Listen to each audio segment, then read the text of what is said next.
My business partner, Patrick Cadu, back on the show today talking about two of the biggest threats that we see facing our day-to-day in AJF growth. Threats may or may not be the right word, but two of the things that we're wrestling with the most in the day-to-day, and one of those is our revenue model. We're going to talk really specifically about how we've built our services and whether or not I think the market actually values it. I have some concerns that our approach to growth pods and growth strategists and how much we charge and all that is something that operators don't actually value the way that I want them to value it, the way that I think they should value it.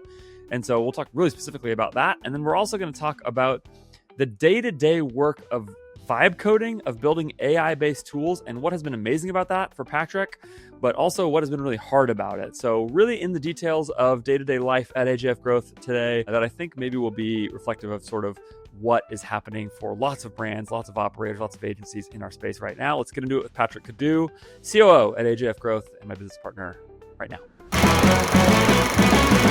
Patrick,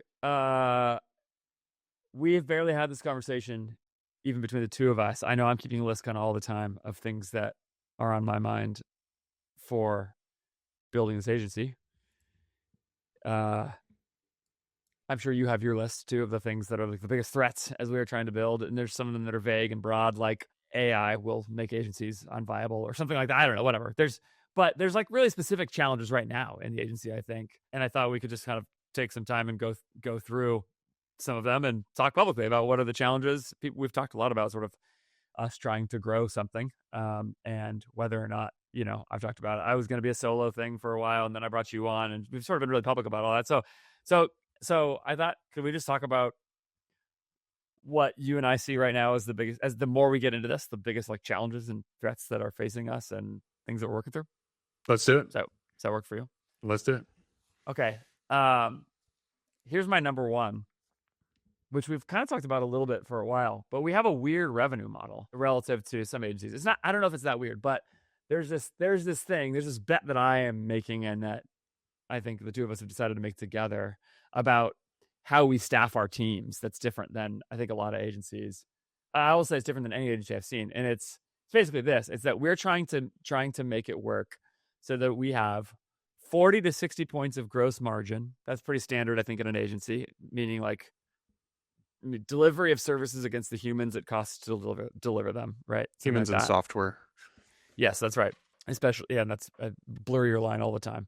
Right. And we are trying to do that while doing only 3 clients per pod. So we have a pod structure. We're doing 3 like full growth clients per pod. And we may on pods have one like media buying only client as well as kind of a side thing, partly as a revenue kick, partly as like a way to sort of have a lead flow over time. But that's definitely a smaller time investment, a much lower bill, all those kinds of things. So we're trying to set a billing number that allows us, try to set a billable that allows us to have only 3 clients per pod.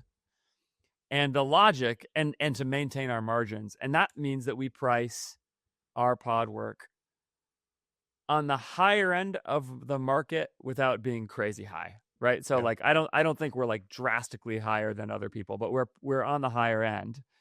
And the logic is that we're charging more money per client, but not way more money as far as the monthly bill goes. But at an hourly level, we are charging less money per client because we're applying people to less total clients, right? So like we're doing 3 clients per pod. I have not seen another agency do less than 5 clients per pod. And so the logic is that we will be able to do this. And what I'm not sure about is if the market actually values that the way that I value it. I'm not. Yeah. I sort of think at the end of the day that clients will just go, I mean, that's fine that you have less clients per pod, but these people over here are $5,000 a month cheaper, or $3,000 a month cheaper, or whatever it is. Again, it's not a crazy number cheaper, but like something like that.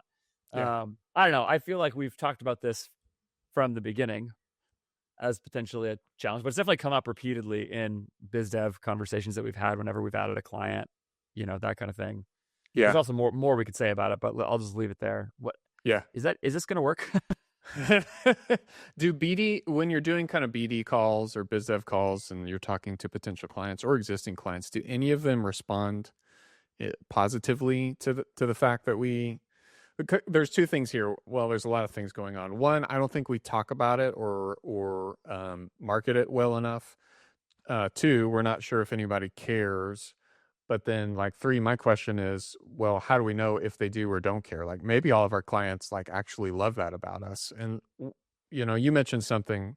So let me take a quick tangent and come back to my Sure. question. But like, because my thesis is people actually care about it, and it's because I used to sit in that seat, and it's Yeah. one of the main reasons I left I left agencies and built a marketing team internally. And it's not the only Yeah. reason, but I'd say it was the driving reason when I realized, like, I'm being told that these people are going to grow my business, but I'm only getting a portion of a day of my growth strategist's 1/5 brain at best. at best. Yeah, I'm getting One one fifth of day their out of this time. week. Yeah. And so, like, that just bothered me that I'm paying all this money for a tiny slice of somebody's brain. So that's why I started to build marketing internally. And so I feel like I would value that as a client. Now, how much more am I willing to pay for that rather than build internally? I don't know. Yeah, I don't know. That's what I'm going to say, and So then I ask to your you that question. question, to your question, I think the answer is most people express it exactly the way you just did, which is they express the negative, which is like they either say yes, I'm going to in-house my team because I want full-time resources. So they Yes. still see even 3 clients as sort of like not enough time. Yep. Um or they just complain about it as other things, they'll say like, well, yeah, over here they're or I was at an agency and it didn't work because my strategist was good, but I could tell they're working on 6 things at a time or whatever Yeah. it is, Yeah. and Yeah. they're Yeah. kind of always overwhelmed. But that doesn't mean they positively say we love that you only have 3 or Correct. whatever, Yeah. and Yeah. I think they would say they love that if we were priced the same, but we can't hit the margin profile that we want while pricing quite at the same level Yeah. as other brands. And so it's a real consideration for me of like I said, like how much does the market actually value it? Like Yeah. I don't really know the answer, because I think what you're expressing from your supply days is right, which is like, yeah, there is a sense in which, I mean, I hear that complaint all the time. People are just sort of frustrated that the thing is overworked. um and I do think it's that one of the agency differentiators is that you have this ability to uh, to operationalize your knowledge in a way that doesn't require Yeah. like truly full-time resources. And this is the mistake everybody makes with in-housing. Everybody says, "Oh, in-housing will be way better because I'll be able to get Right. more of somebody's time." But the thing they can't see very clearly there is that actually, like, the operation, like, first of all, the operationalized knowledge is actually a really, really big advantage for agencies, because I can see so many more ad accounts at a time. Right now, I can see a lot of different decisions that we're making and that clients are making in ad accounts, and I can reflect on what that means about the best strategies for growth. Yeah. Yeah. um, and that's a really, really big advantage. So we can apply that sort of knowledge leverage more. But also because, like, what I know from building an agency alongside you at this point is that yeah, the hours are really are good, and I think they matter, and that's why we built this way. But also, like, operationalizing the skill set is also extremely difficult, and if you Yep. don't do that, like, you can't just cover it with hours. You actually need um some ability to, like I said, operationalize these kinds of things. So I just don't know, in the conversations I've had, if people care about that. We also promised that we're going to fly to you twice a year to do two in-person days that we'll pay for with the client on our Yep. dime, to do sort of broader strategy. And the belief that a lot of this for me right now comes from this belief about what makes a good e-commerce business. Like, Yeah. it's that like, there are operationalized knowledge things. There's lots of operational knowledge things that are kind of rinse and repeat, and our job is for you and I to work together to make it so that those are repeatable across the agency, and that's the Yep. distinct advantage of ours. And at the same time, there's this sort of like step back higher level that requires human creativity and people to apply that sort of like just time and effort Mm-hmm. against the problems of many businesses. And that if you don't have that real thought partnership and real sort of in the trenches partnership, that, like, you're just not getting the most out of what the relationship could be. And so there's sort of this middle path of it's just like very hands-on, very deep, and at the same time, there's these replicable things that we're doing across every client. And yeah, like I said, I just don't. I think at the end of the day, it's possible that a lot of people are going to look at that and say, that's really nice, but like these people over here are cheaper, you know? Yeah. Yeah. I guess we'll figure that out over time. A couple things come to mind. One, I'm okay, and actually, I prefer being at the higher end of the pricing spectrum Yeah. compared to our competition. I prefer offering a premium service. Yep. I would rather, we've talked about this, I would rather over time, and by the way, as I say that, I'm also well aware that, as we've talked about before, like there is pricing pressure coming to us Yes. more than any of us realize. Like, I don't think extinction is a problem for agencies. I think pricing pressure is. Yep. Because of AI and because of tools and software. So rather than respond to that by lowering our prices, I'd rather get really good at what we do and offer more things, more services to our clients. So Yep. anyways, I'm okay being at the higher end. I'd rather, instead of talk about how can we offer a cheaper service, I'd rather offer more for what we charge currently. But saying all of that, I think if I have, it's not a fear, but a concern about the current model, it's that we're going to have to add one more client. I'm not interested in running an agent. This is just a personal preference. I'm not interested in giving 5 or 6 clients to my pods and to my growth strategists. I just Yeah. have like a personal belief that one person, one team of people cannot provide good enough services across that many pods. And Yeah. that's not a bash on other agencies. That's not me talking bad about other agencies. That's just a belief I have that one person can only hold so many ideas well in their head across so many brands, that I can't see us going above 4. But I could see a future where there's so much pressure on our margin that we might have to go to 4. Yeah. So that's kind of what comes to mind for me. Everything that we are doing for Meta Ads Creative is working through our team that is part of AGF Growth, supplied through Behind the Scenes Studio. Behind the Scenes Studio is a Philippines-based graphic design, video editing team where the entire service is built around delivering high quality Meta Ads creative with a high amount of creative diversity and high scale. So you're getting a lot of ads, a lot of very different ads that look and feel great, on brand, look beautiful, all the kinds of things that are required to make great Meta Ads creative. And that is the team that we use at AGF Growth to do our creative. And we love them. They're awesome. I've been working with BTS for a very long time. Our teams are staffed entirely with them. But beyond their work for us, BTS has a broader service for other brands who need the design and video editing support for their teams as well. So for example, if you have an in-house team and you want additional Meta Ads creative to support the things that you are doing in your account, go to btsstudio.co, talk with them about whether or not they are the right fit for you. If you're an agency and you want to extend your team with people who really know their way around what makes good quality Meta Ads, ads that your clients are going to love, go to btsstudio.co, get on a call with my friend AC over there and talk about whether or not it's the right fit for you. I'm just a huge fan of them. We're building our entire agency hand in hand with them because we love them. High integrity, great quality work. Just really, really great people at a price that makes sense. Because they're based in the Philippines, you can attract really, really, really good quality talent at a lower price than that same talent would cost in the US. And that allows you to make better ads, very simply, for yourself, for your clients, for whoever. So go to btsstudio.co, schedule a call, see if it's the right service for you. If you're looking for Meta Ads, creative, copy, design, edit, that kind of stuff, btsstudio.co. Go check it out today. Huge fan. You're going to love them.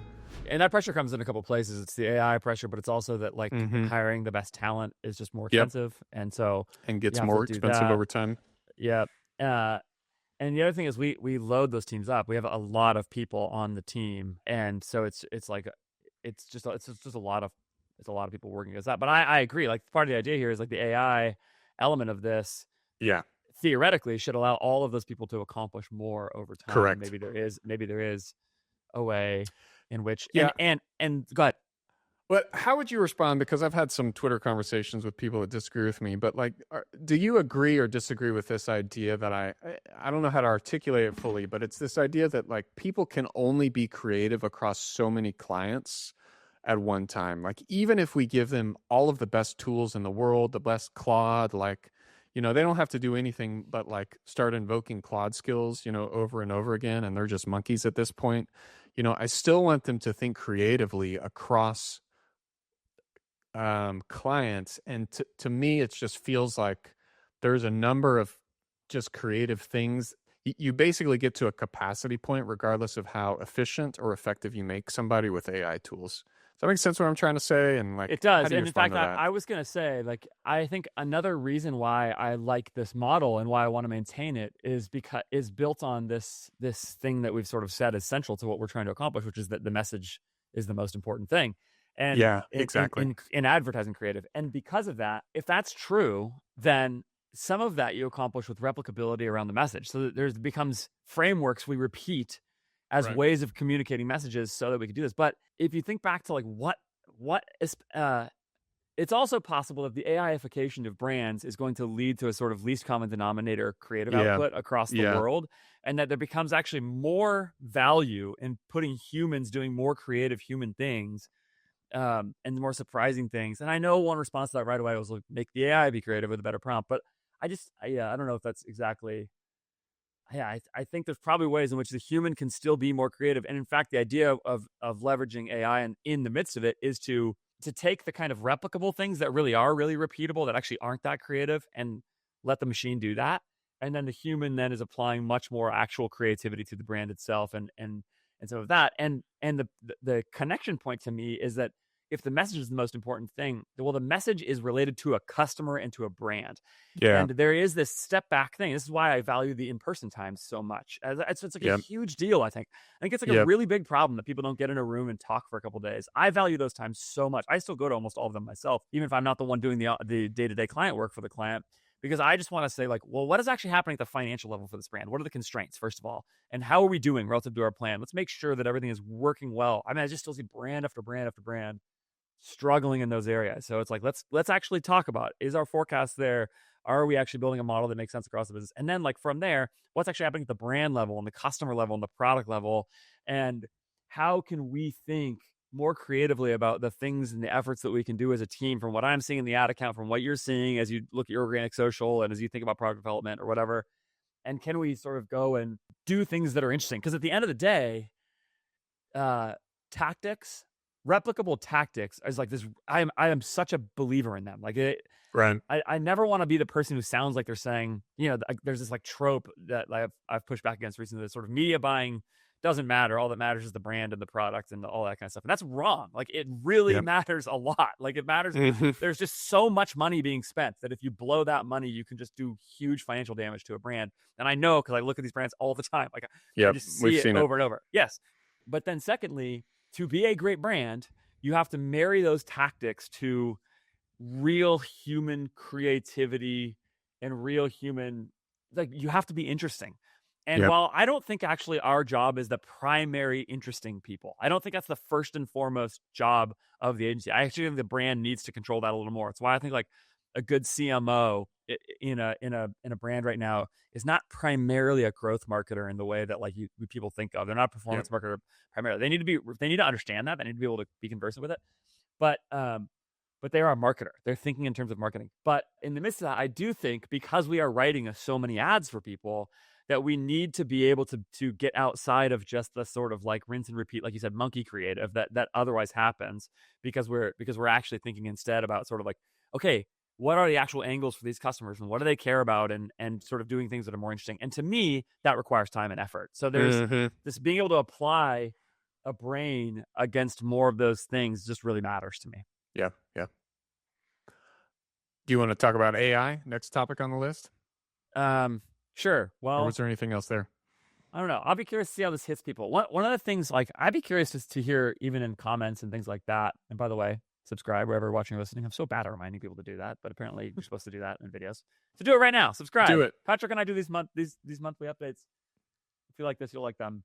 But yeah, leave a comment. I'm curious to hear how this hits you. If you are an operator and you think, like, I would really love feedback on this question publicly, even if you're working with another agency or whatever, and you're really pleased with the service, it's really different. I would just love to hear how people respond to this. Do you think the market values that we have less clients per pod? Essentially, that, Yeah. like, Yeah. That's interesting. even if our total rate is higher, our hourly rate is lower, is essentially a way to think about it, right? Because we're applying more hours to per Yeah. pod. I'm curious how people respond to that. I'm curious how agency people respond to that, if they think that we'll be able to do it, who have just been building agencies for a while. Yeah. I'm curious how Yeah. Yeah. operators respond to it and what they say I mean, there's going to be a revealed preference versus stated preference problem here. Yeah. You're also going to email me those thoughts, podcast@ajfgrowth.com. But yeah, put it on a YouTube comment, put it on a Spotify comment. I read and respond to like every one of those. So yeah, and tell so us if we're stupid. Like there's yeah. like Yeah. Please. There's part of me that's like, well, everybody does 5 or 6 per pod, so what am I missing? Like there's a reason why everybody does that. And if I'm trying to do something different, maybe I'm stupid. There's a piece of that. All right, number 2. AI brain suck is what my note says. Patrick, describe your experience. Tell people what you do all day in our business. And then tell us how it feels. Yeah, for the last almost 2 months, I've just been vibe coding all day, every day. So I've got the Claude, like the most expensive Claude plan, because every other plan I've maxed out, and Codex as well. Anyways, I'm building our AJF OS, is what we call it now. We need a rename, so if anybody wants to help us come up with a new name, but right now we call it AJF OS, and it's essentially meant to be a software that replaces every other software, essentially, that we use. So Notion, Frame, those are the 2 main ones. Basically, all of our tasks, all of our pipeline, all of our creative process, all of everything we do, people live in here. Maybe it's helpful to say, like, we've talked a lot about Prometheus, and I've sort of framed that as an AI co-writer. Yeah. It's a lot. It's actually more than that, but that's like, it's like a message. The main way we've talked about Prometheus is that it's a way of developing messages and developing creative ideas, and the actual work of the creative process. AJF OS is not that. It is custom built, essentially project management software that facilitates all of our work. Yes. That is custom built to agency work, and not just agency work, but to AJF's particular views, right? So it's like if we're gonna build around messages is the most important thing. Well, you've got like a special messages place in AJF OS where you can see that, and the messages connect to the meta primary text and headlines related to those messages. It's just like the work that we specifically do. The software is built to do those things.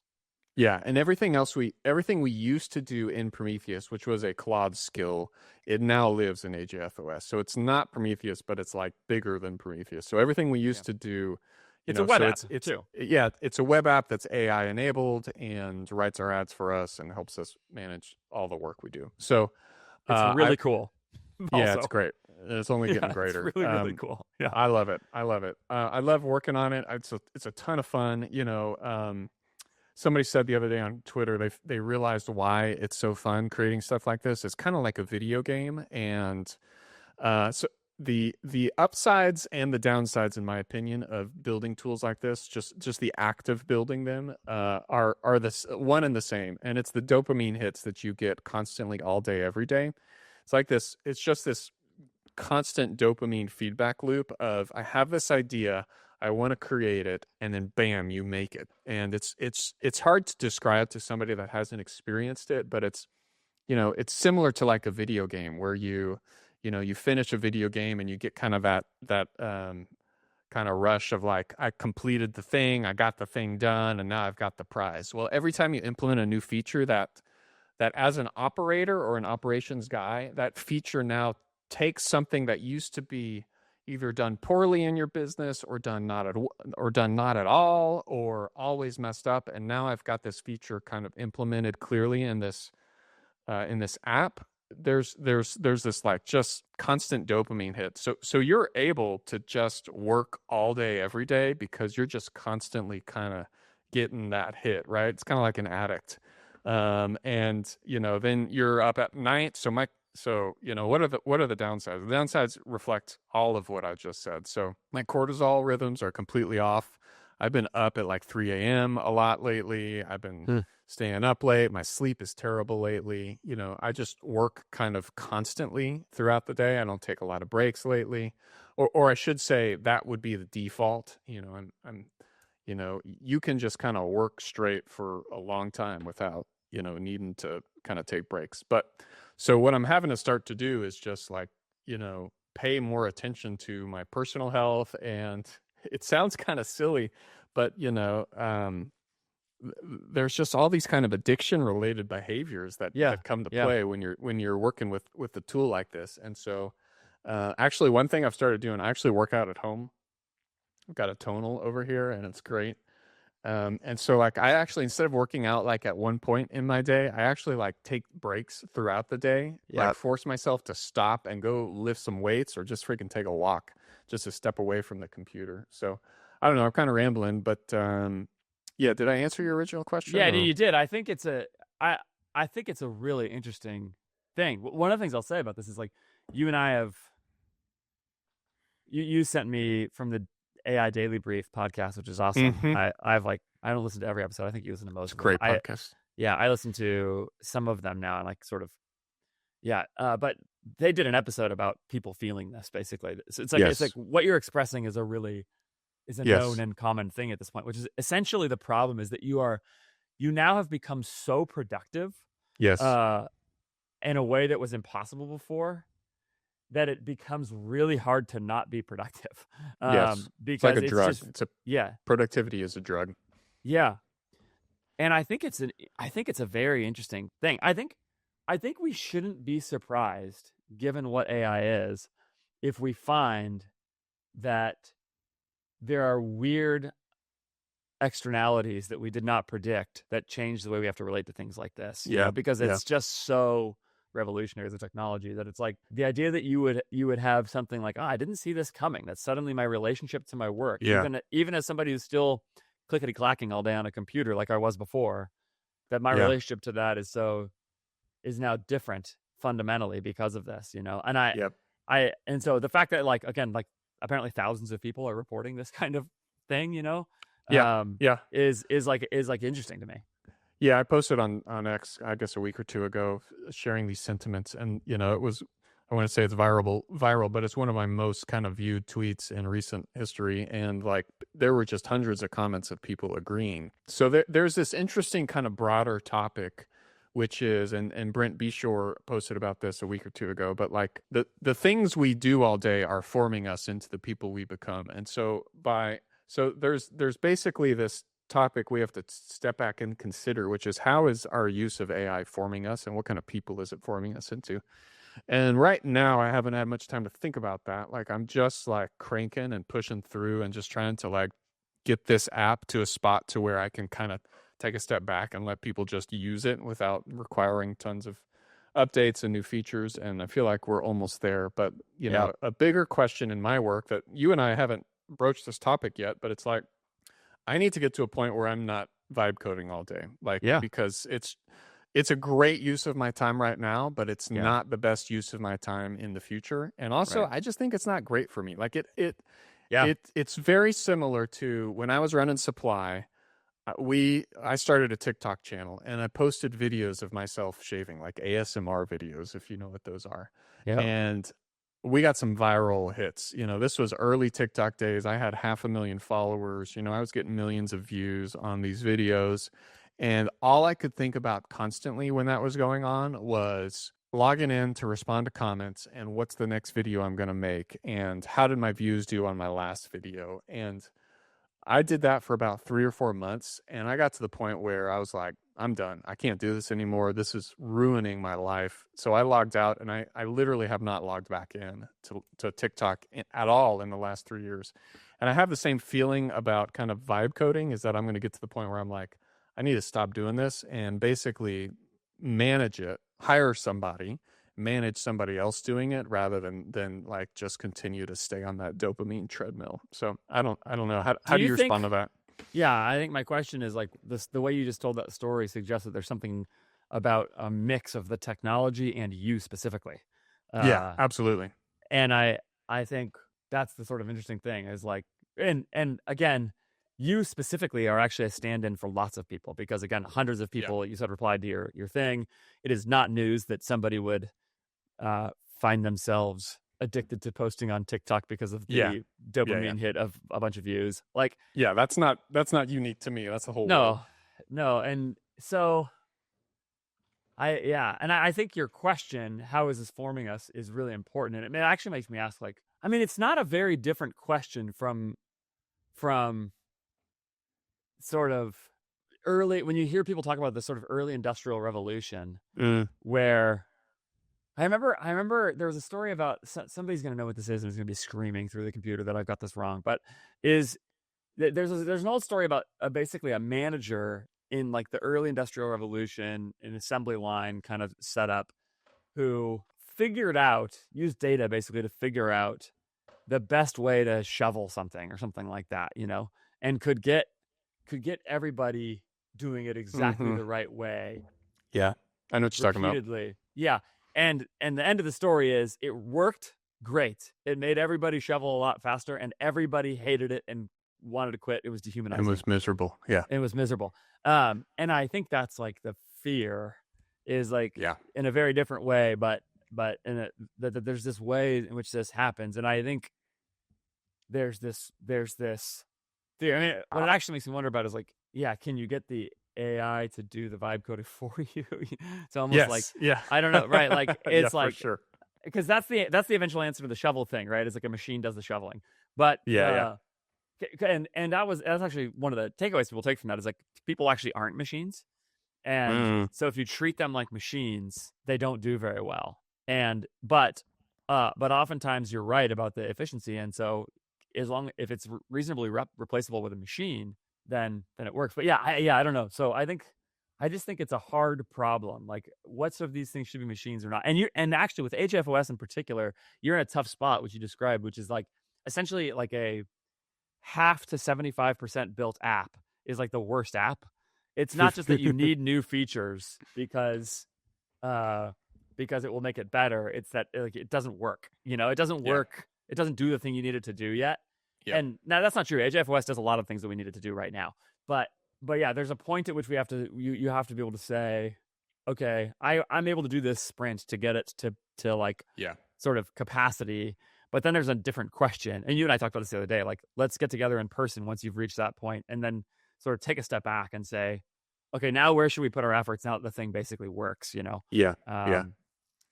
And that's not like maybe even vibe coding all day in quite the same way. There's like some other elements. I don't know. So I'm rambling, but that's that conversation you just mentioned, like when we're going to talk about what's next and like kind of dream a little bit, like it's going to be this is just the cool part of what's going on right now.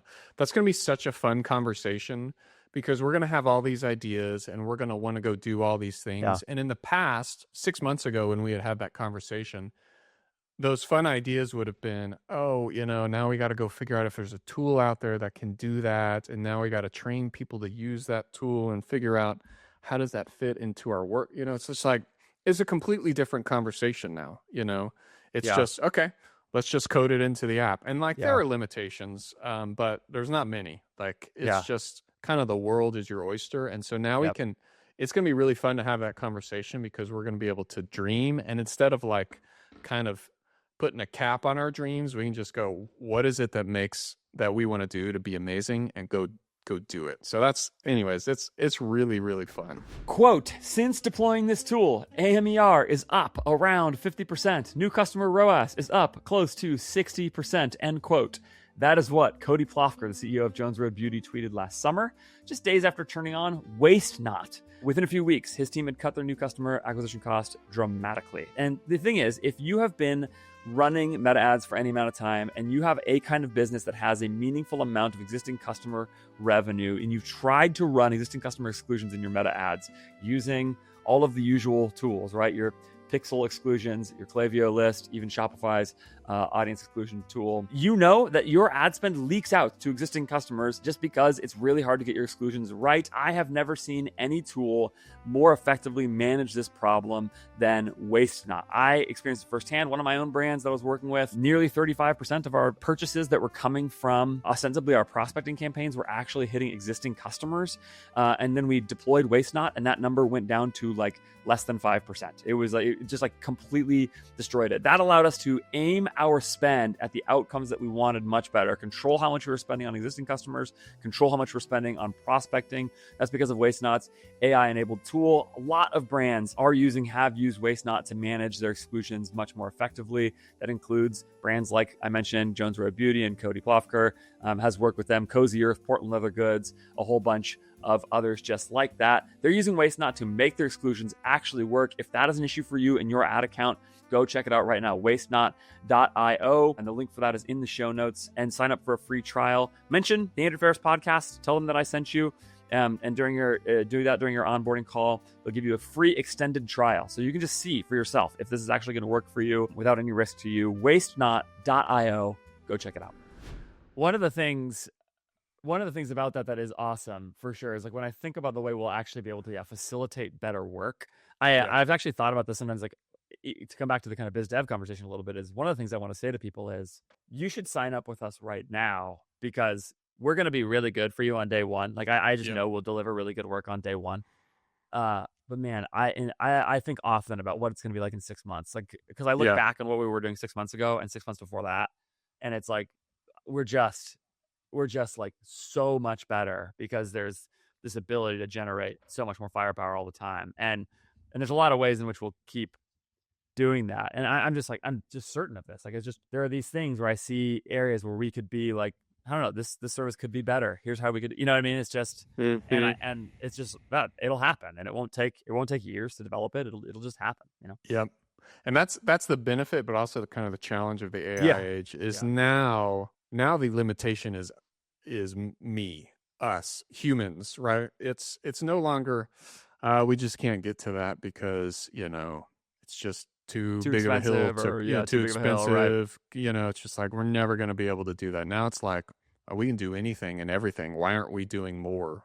So like there's always that feeling in the back of the head that I should be doing more. I'm not keeping up. Things are moving too fast. The competition is moving faster. That has always been part of my persona and my kind of Achilles heel. And it's just been inflamed 10x, 100x over the past month or two.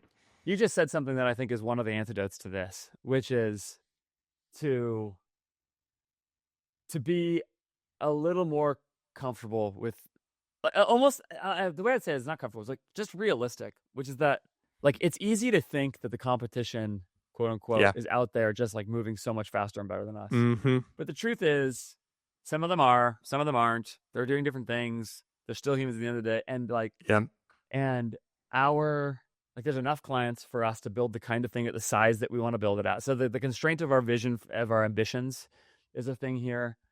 And I think that the what's the competition doing kind of mentality would be true if we raised venture capital and we were trying to go insanely fast. But by saying like we want to be growing steadily over a long period of time, and that will get us the outcome that we want, hopefully that can constrain our need to go even faster all the time. Mm-hmm. I don't know. And I mean, I don't know, maybe we get wiped out at some point because somebody else does beat us, and if that happens, so be it. But I don't think that's I just don't think that's the way actually businesses mostly work. And if we actually do the things that we tell our clients to do all the time, which is sort of like think carefully about margin and forecasting, follow your plan, don't overshoot, you know what I mean? In general, like you might end up hitting escape velocity on some things at some point that create crazy value, but it's hard to do that in an agency business because it's hard to scale insanely fast. So that's, I think the constrained, the clarity and constraint of our vision of how big we're trying to get, how much money we're trying to make, and on what timeline we're trying to do it is part of the antidote to the thing you just described, which is like you just have to be okay with like saying we're doing enough actually. And that's like comes from a outside principle and value outside of the day-to-day feeling of vibe coding or whatever. Yeah, and it also helps. I have no clue what's going on in other people's businesses, what services are being offered, et cetera. But I have a strong feeling that what we're doing is just world class. And like I just, between you and me and our team and the work we're putting out, like I don't spend a lot of time worrying about the competition. But there's just this always, you just log into X and you're just hit with this wave of what everybody's doing to leverage AI, and it's like you're just, and this isn't just me. Everybody feels this that I've talked to. It's like I can't keep up. It's just there's always something going on every single day, and I've gotten okay with like not so like OpenClaw has kind of been the biggest kind of thing lately, and I played with it a little bit, and I'm going to play with it a lot more in the future. But I've just had to be like, just going to ignore anything on Twitter that talks about OpenClaw right now Yep. because my plate is full. I can't think about that right now. And Yep. so, yeah, just kind of focusing on what I got in front of me. And I think this is a really important point. Taylor Holiday recently accused me of like being anti-growth in a podcast. We talked about, I'm really not. no. Like, but what I've come to believe is just that algorithms, by definition, promote, and even aside from algorithms, media of all kinds promotes the most interesting stories. Okay, Yeah. those are the stories that rise to the top. So they do not tell a story of a brand that grew 20% while maintaining their profit margin last year. They don't tell that story, and they certainly don't tell the story of the brand that did that for 20 years in a row until they are at year 20, and that number gets really big. So, okay, so that means that a very small number of stories get the most noise. Like if I could just tell you how many times I've heard people talk about Comfort recently as a brand because they have this insane growth story. I mean, they're everywhere. They're everywhere, right? For Comfort. I really mean that. And there's a lot to learn from what they have done. And so I think there's a way in which you can approach those stories. I certainly feature those founders, on my podcast whenever I can, and tell that story. I did Baseball Lifestyle where it was like, 1 million to 100 million in like 3 years. No, that's actually not even true. They actually were building an organic presence for like 10 years before that or whatever. But I just think like the things that make that rise to the top of algorithms and of media companies more generally, again, this could be CNN as much as an algorithm, but an algorithm only inflates this even more, are by definition the most exceptional stories. And therefore, it's very, very likely, just play the averages, it's very, very likely that will not be our story, Yep. It will not be. And therefore, like there's a real trap in like letting that dictate how we feel about our business or chasing it. And I think actually most brands ought not to think that way. And they ought to think, I was actually even talking to a friend recently who said, I'm actually not after huge returns in my investments. I'm after steady returns. I'm after consistent returns over a long window. So he doesn't want 40% returns on something in a year. He wants 20% over a lot of years. And he was saying actively he looks at deals and things like that are trying to pursue that way. And I think that's the right way to think about the business. Is like we want to try to approach steadiness over time as like the more reliable thing. That story doesn't get told as aggressively. And anyway, I think it's just really important that people get clear about this idea as a way to think about what you're doing, because maybe you end up being the exception, but they are exceptions. Those stories are exceptions. Yep. I'd add more, but I can't. I agree completely. It's so hard to maintain that. I don't know. It's hard for me. I don't think so. Because I can hold. I know the stress and the chaos that comes with rocket ship growth, and I don't need that. Like I'm not interested in that. I'd rather build and not just for myself, but for my clients and for my employees. Like my fear is probably more, and I've pushed on you, not pushed, but we've had these conversations about let's not grow too fast. And it's about three things. It's about I don't want that for myself. Number two, I know my client services are going to suffer, and I want to be able to look those clients in the face and go, we're giving you the best service possible, and we're not sacrificing that service to like some sort of for the sake of our business over yours. Exactly. Yeah, exactly. And then I don't want to have to look at my employees every day and go, sorry, I know you're exhausted and miserable, but buck up, there's more coming. Yeah. So, and like, this is, it's a very subjective conversation as to how much growth is too much, but I think we're at a nice sweet spot where we're being aggressive, but also reasonable with our growth expectations. And I don't know. I love it. I think we're doing great. I agree, but it's you say you love it, but you're also telling me that you're working too hard and have too much cortisol problems. Yeah. That's less growth oriented and just. I don't think so. I think it's part of it. I think it's the feeling that like we're gonna die if we don't do this, or like we have to grow, or it has to go back. No. They're somehow connected, aren't they? No, they're not. They're not at all. It's a feeling of no. It's a feeling of I need to move as quick as I can to finish this project, so that the whole team can do their work well and not be split across not live in confusion. And, because the more confusion the team has, the worse that makes my job. And like, honestly, the Like, I just want to do it well and fast so that then I can take a step back and just chill and let people do their work, because it makes my life easier, if I'm being honest with you. It's not just about me, but it's about the team. And so I don't think it has really anything to do with growth. I think it just has more to do with wanting to deploy the best tool as quickly as possible for the team. Yeah. All right, that's probably enough. I had other things that I wanted to talk about that I'm concerned about, but we'll do it next time. Episode. Yeah, or maybe I'll do a solo episode or something like that. Subscribe wherever you're watching or listening. Like I said, we're going to keep doing this. I think keep just talking kind of about what we're feeling, experiencing. We are going to also try and show AJFOS in a future episode. We just have to, there's like proprietary stuff, right? It's like client names and some things like that. So we have to just, you have to vibe code some blur effects into it. But we'll show it soon whenever we can. And thanks, Patrick. Thanks. Big thanks to Patrick for taking the time. Big thanks to you for watching or listening. You should go to ajfgrowth.com. You can see everything we're doing there, but also fill out the intake form at ajfgrowth.com to tell us a little bit about your business. If you do want to work with us, if you want to experience the future of AJFOS, of Prometheus, of our revenue model, all those things, tell us a little bit about your business on the intake form there. I'll reach out to you and talk about whether or not we're the right fit to manage services for your business to help you grow profitably the way you're trying to grow. Tell me a little bit about your business on the website.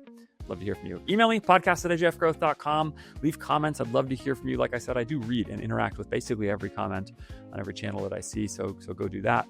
And then big thanks to WasteNot, wastenot.io, and our friends at Behind the Scenes Studio, btsstudio.co. Links for both of those are in the show notes. Thanks to them for supporting the show. And other than that, I will see you next time.